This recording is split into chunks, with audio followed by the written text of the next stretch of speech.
सभी पत्रकार साथियों का स्वागत, अभिनंदन।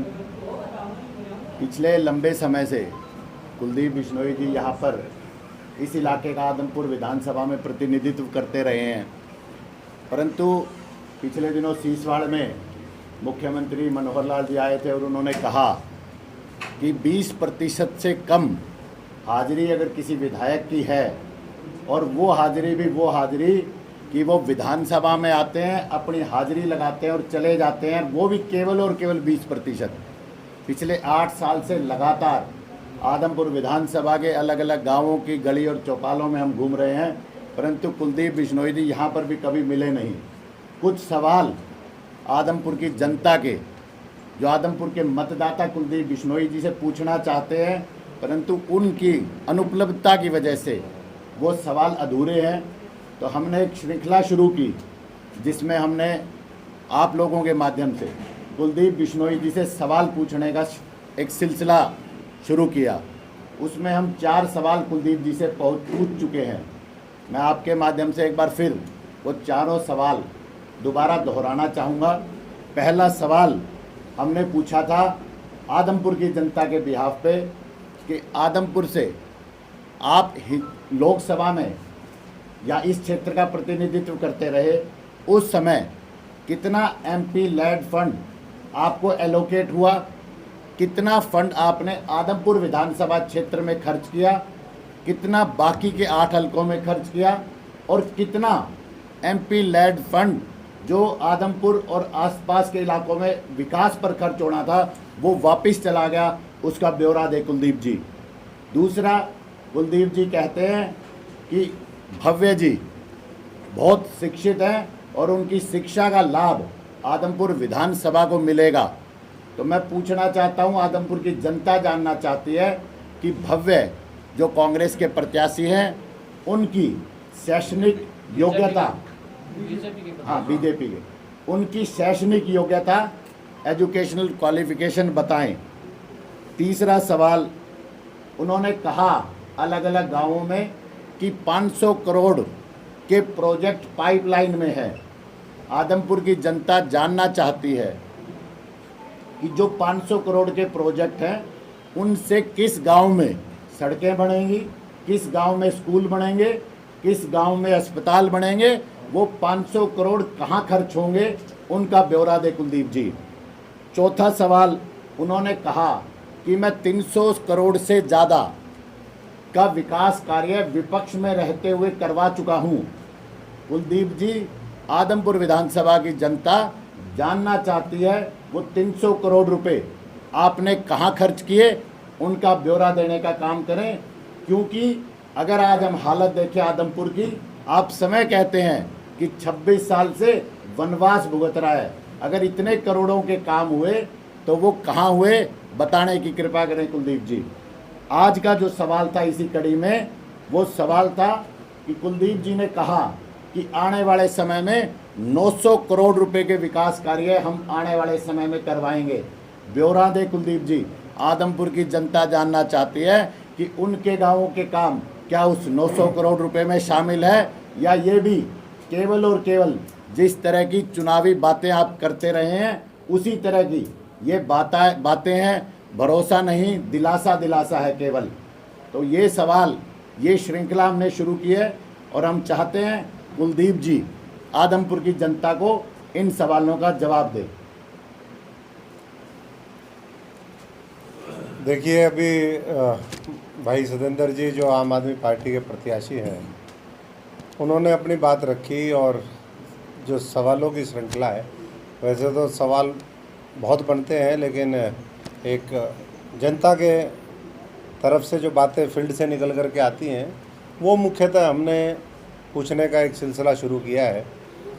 अभी सतेंद्र जी ने कहा कि उन्होंने कहा कि मैंने विपक्ष में रहते हुए विधायक 300 करोड़ रुपए के काम करवाए। पहली बात तो ये नामुमकिन सी चीज़ है, क्योंकि ये सरकार तो एमएलए लेड तो कोई यहाँ पर फंड है नहीं, और 5-5, 10-10 करोड़ रुपए भी उनको मिलते जिनकी सेटिंग सरकार से, मुख्यमंत्री से होती है। पहली बात तो वो झूठ बोल रहे हैं, और अगर झूठ नहीं बोल रहे तो जो हम आरोप लगाते हैं और जो सच्चाई भी है कि ये साँठ-गाँठ करके करते हैं मामला। वैसे तो इन्होंने कुछ नहीं करवाया, लेकिन साँठ-गाँठ पहले ही कर ली थी क्या? दूसरा बात, आज कैबिनेट की मीटिंग वहाँ पर चंडीगढ़ में हुई है, उसमें इन्होंने कहा कि जी 11 एजेंडे हमने पास किए, एक एजेंडा छोड़ दिया जो आदमपुर से संबंधित था।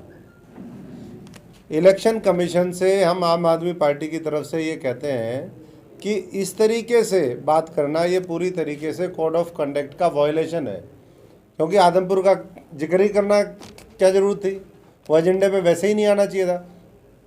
तो पूरी तरीके से भारतीय जनता पार्टी बौखलाई हुई है और उसी बौखलाहट में जो है वो इस तरह के लोगों को भ्रमित करने का काम कर रहे हैं। जनता बदलाव चाहती है और जनता आम आदमी के माध्यम से केजरीवाल जी के नेतृत्व में इसी चुनाव से बदलाव सुनिश्चित करने के लिए तैयार है। और जोश जज्बा हमारे साथियों के अंदर भी है, जनता के अंदर भी है। हम तो जहाँ भी गांव में जा रहे हैं, आदमपुर एक बड़े बदलाव का संकेत दे रहे हैं। धन्यवाद। कोई सवाल सभी पत्रकार साथियों को नमस्कार। आज एक बहुत महत्वपूर्ण विषय पे ये प्रेस कॉन्फ्रेंस, जैसा सत्येंद्र जी ने बताया कि स्वस्थ लोकतंत्र में ये बहुत ज़रूरी है कि आप सवाल करें और दूसरी पार्टी जो सामने से मैंडेट चाहती है लोगों का, वो जवाब दे। और 24 साल से यहाँ के विधायक रहने के नाते, यहाँ के जनप्रतिनिधि रहने के नाते कुलदीप बिश्नोई जी का ये फर्ज बनता है कि आज अगर वो अपने बेटे के लिए वोट मांग रहे हैं तो वो इन सवालों का जवाब दें, पहली चीज़। दूसरी चीज़ कि अगर वो इन सवालों का जवाब नहीं देते हैं या इन सवालों के जवाब से बचते नज़र आते हैं तो जनता के सामने ये साफ हो जाएगा कि ये सारी झूठी बातें वो एक प्रोपेगेंडा के तौर पर फैलाने का काम करते हैं। इनके बारे में उनके पास कोई स्पष्ट तौर पर कहने के लिए कुछ भी नहीं है, उनके पास कोई जवाब नहीं है, इसलिए उनको जवाब देना चाहिए।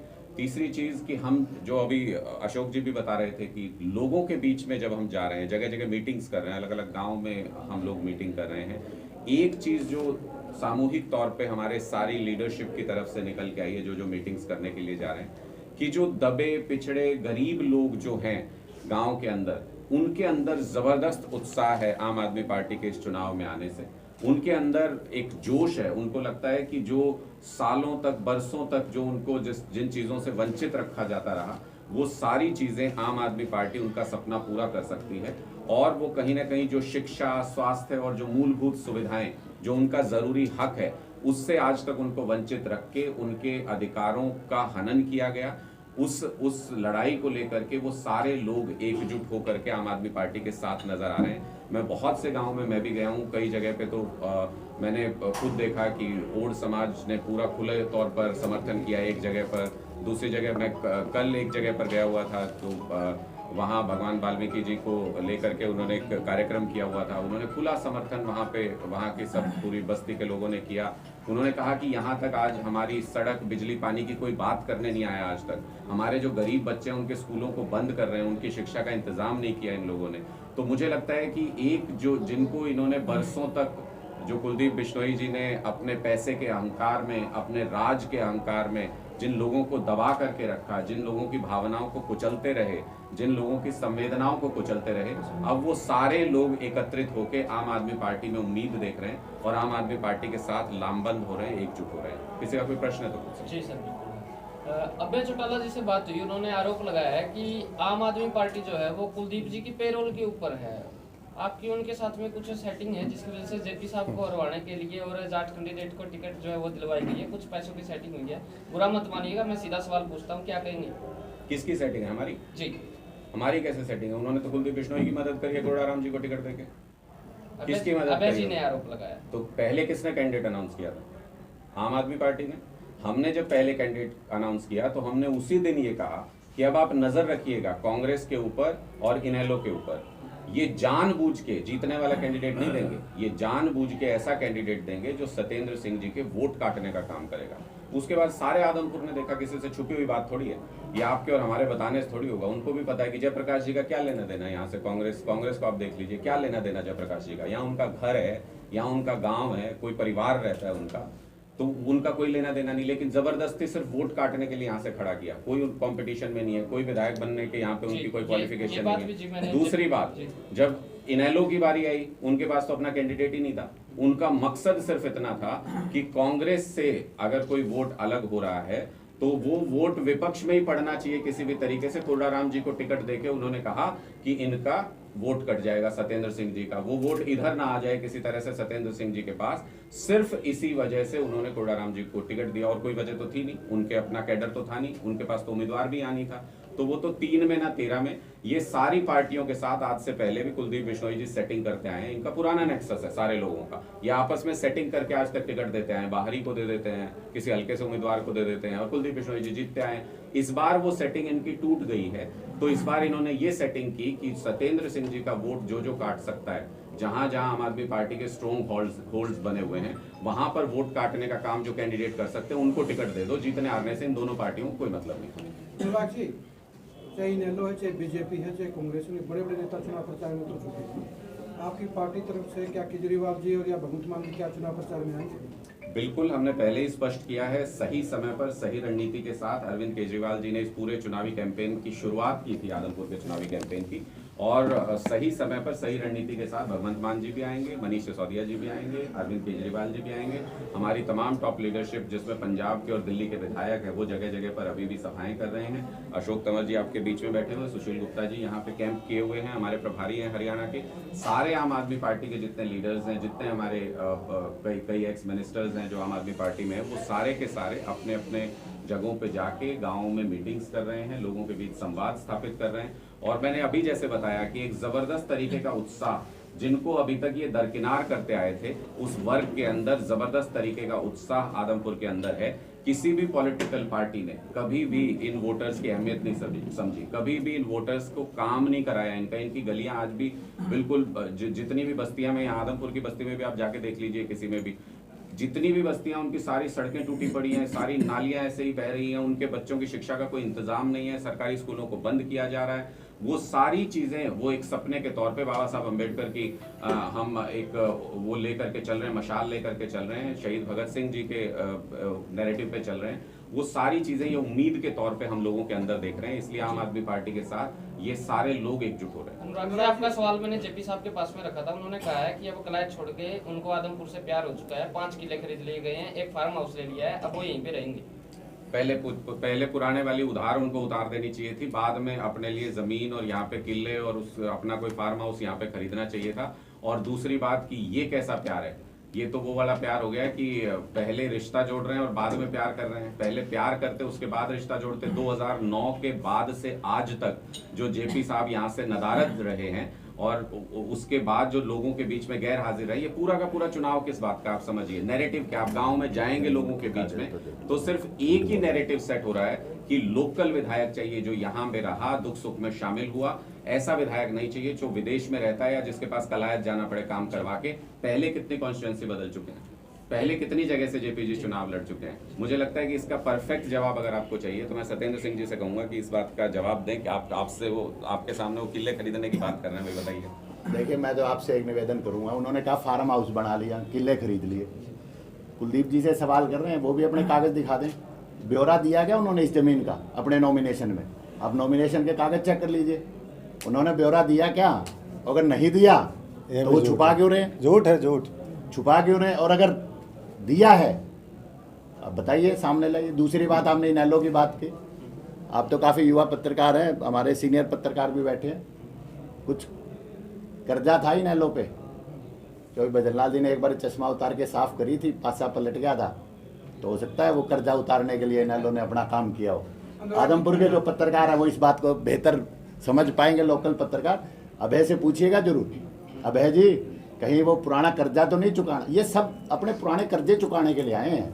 आदमपुर के लोग महसूस कर रहे हैं कि ये जो सब लोग जो और प्रत्याशी, बाहरी प्रत्याशी आए हुए हैं, अपना कर्जा उतारने के लिए आए हैं। सत्येंद्र जी, आपने कहा था कि जो भी पार्टी से रूस कर बाहर चले गए थे, कांग्रेस ज्वाइन कर ली थी, उनको मनाने का काम किया जाएगा। अभी तक माने नहीं है, वापसी नहीं आए हैं, घर वापसी नहीं हुई है उनकी। सब मान गए, आधे से ज्यादा लोगों के मेरे पास फोन आ रहे हैं, लेकिन घर वापसी से पहले हमको भी ये सोचना पड़ेगा कि जो लड़ाई के वक्त में जो सिपाही छुट्टी चला जाए या जो सिपाही अपनी मजबूरी को ही बताने लगे, तो उसको वापस कब सेना में लेना है, ये भी सेना को तय करना होता है, ये भी संगठन को तय करना होता है। आधे लोगों के मैंने पहले ही कहा था, जब गए थे 2-4 लोग ही गए थे कार्यकर्ता, जब वो गए मैंने तभी कहा था कि ये रह नहीं पाएंगे वहाँ पे। 48 घंटे के अंदर उनमें से आधे लोगों के मेरे पास फ़ोन आ चुके हैं कि जी हम गलत जगह पे आ गए, हमें बहका दिया गया था, हमें वापस आना है, वो अब पार्टी के ऊपर डिपेंड करता है, संगठन के ऊपर डिपेंड करता है कि उनको कब साथ लिया जाएगा। अनुराग जी, चुनाव से लगातार ये प्रचार करती है कि भाई आम आदमी पार्टी के पदाधिकारी शामिल हो रहे हैं, क्या वो वर्तमान पदाधिकारी है या एक्स पदाधिकारी है? देखिए, हमारा इस वक्त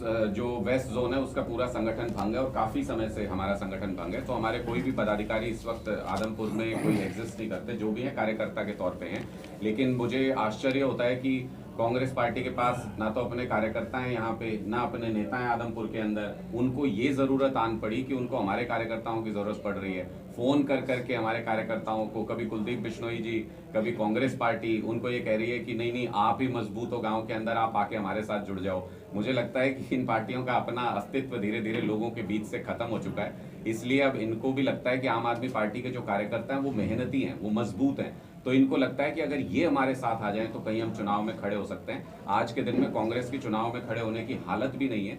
उनसे पूछ के देखिए कि कौन है जो उनको वोट करेगा जयप्रकाश जी को। जयप्रकाश जी ना तो यहाँ से बिलोंग करते, मैं आपको फिर बता रहा हूँ, आप अगर लोगों के बीच में जाएंगे और नब्ज पढ़ने की कोशिश करेंगे, ये पूरा चुनाव सिर्फ 1.5 साल के लिए विधायक चुना जाना है। लोगों के मन में ये बात घर कर चुकी है कि इस बार उसको चुनना है जो हमारे बीच रहता है, जो हमारी बात सुन सकता हो। इस बार ये देसी और विदेशी के बीच का चुनाव है, इस बार ये आदमपुर और बाहरी का चुनाव है। ये दोनों उम्मीदवार आदमपुर का होने के बावजूद एनआरए हैं, कुलदीप बिश्नोई जी और भव्य बिश्नोई जी। एनआरए मतलब नॉन रेसिडेंट आदमपुरिया, ये बाहर ही रहते हैं हमेशा, आदमपुर में तो चुनाव के वक्त आते हैं। और इनका तो जयप्रकाश जी का तो कोई लेना एक ना देना, तो 2009 में भी ऐसे ही आए थे, बाहर से पैराशूट उम्मीदवार थे, और अब फिर 13 साल बाद इनको आदमपुर की याद आई, बीच में कभी नहीं दिखे। तो ये दोनों बाहरी लोग हैं। अगर कोई आदमपुर का बेटा है, अगर कोई आदमपुर का सच्चा हितैषी है, लोगों के सुख दुख में साथ रहा है, वो पिछले 10-15 साल का सत्येंद्र भाई का काम बोलता है, ये लोगों के बीच में रहे, उनके दुख सुख में शामिल हुए, इसलिए लोग इनके प्रति उनकी भावनाएं उमड़ रही हैं लोगों की। आम आदमी पार्टी को कितने नंबर के ऊपर देखते हो पूरे के पूरे आदमपुर उपचुनाव में?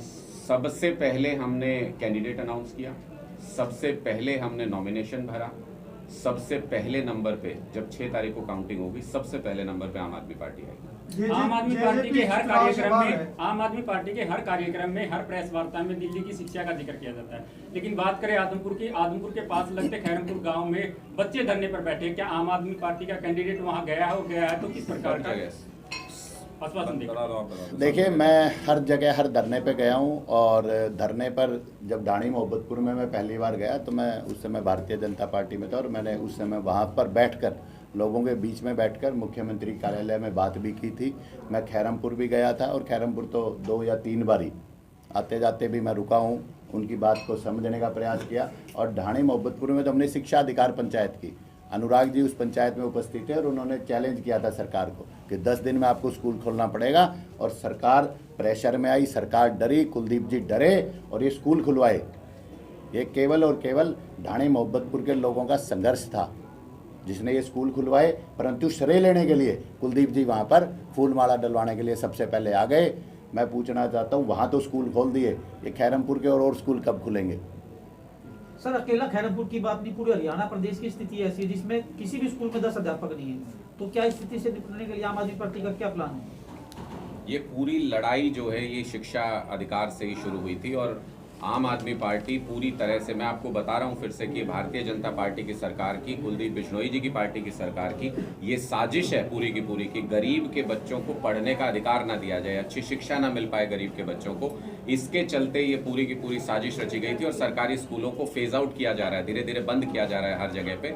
उस साजिश को नाकाम करने के लिए हमने स्टैंड लिया, हमने कहा कि 105 में से एक भी स्कूल बंद नहीं होने देंगे। तमाम जगहों पे धरने प्रदर्शन हुए, तमाम जगहों पे आज भी संघर्ष चल रहा है आम आदमी पार्टी का। हम वहाँ एक भी ईंट नहीं हटने देंगे, जरूरत पड़ी तो वहाँ पे टीचर्स भी, समाज के सहयोग से टीचर्स अरेंज किए जाएंगे, इन बच्चों को शिक्षा से वंचित नहीं होने देंगे। और हम ये गारंटी भी दे रहे हैं आदमपुर के अंदर, हमने बार बार गाँव में जाके ये कहा है कि जितने भी सरकारी स्कूल हैं, आपको भी मैं आज यहाँ पे आमंत्रित करता हूँ कि आप किसी भी गाँव में जाइए, 5वीं 6ठी क्लास के सरकारी स्कूल के किसी भी बच्चे को पकड़ लीजिए, इतनी खुली चुनौती कोई नहीं देगा आपको। आप उनको पहली क्लास की हिंदी और अंग्रेजी की किताब उनके हाथ में दे दीजिए, वो ना हिंदी पढ़ सकते ना अंग्रेजी पढ़ सकते। ऐसी शिक्षा व्यवस्था बर्बाद करके रख दी आदमपुर की। हमने ये गारंटी ली है कि 1.5 साल में हमारी सरकार नहीं होगी, हमारा सिर्फ विधायक होगा यहाँ पे, लेकिन 1.5 साल के अंदर आदमपुर के एक सरकारी स्कूल के बच्चे को अगर हिंदी अंग्रेजी ठीक से पढ़नी ना आए, वो किताब ना पढ़ सके, तो 1.5 साल बाद वोट मांगने नहीं आएंगे, दोबारा वोट मत देना। सर, भूपेंद्र सिंह हुड्डा या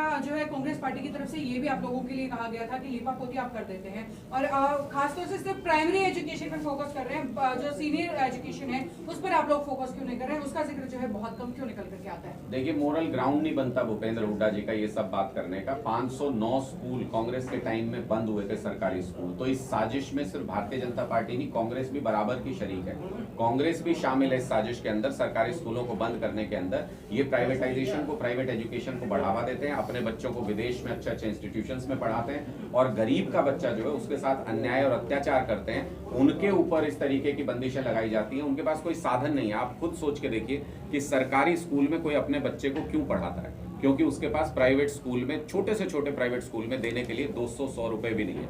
वो मजदूरी करने वाले लोग हैं, वो मेहनत करने वाले लोग हैं, उनके पास पैसा नहीं है। और अगर आप उन स्कूलों के दरवाजे बंद कर देंगे, बीजेपी ने तो अभी 200 स्कूल बंद किए हैं, तो हम उनके खिलाफ इतना बड़ा आंदोलन कर रहे हैं। कांग्रेस पार्टी से, हुड्डा साहब से ये पूछा जाना चाहिए कि आज जो वो जगह जगह पे धरनों पे जाके हाजिरी लगा रहे हैं स्कूलों के बाहर, जब 509 स्कूल उनकी सरकार के अंदर बंद हुए तब वो इन धरनों पे क्यों नहीं गए? तब उन्होंने जाके वहां प्रदर्शन क्यों नहीं किया? तब उनको शर्म क्यों नहीं आई कि गरीब बच्चों की एजुकेशन को वो रोक रहे हैं? उनको बेसिक एजुकेशन सबका हक है। अगर आप अच्छा बना दें, बेसिक एजुकेशन में बच्चों को अच्छा पढ़ा दें, तो दिल्ली के स्कूलों में क्या हुआ? 12वीं में सरकारी स्कूल से पढ़ करके सीधे IIT और एम्स में इंजीनियर और डॉक्टर के कोर्स में भर्ती हो रहे हैं बच्चे। तो आगे की एजुकेशन का रास्ता तो तभी खुलेगा जब आप बेसिक एजुकेशन बेस्ट और वर्ल्ड क्लास बना देंगे।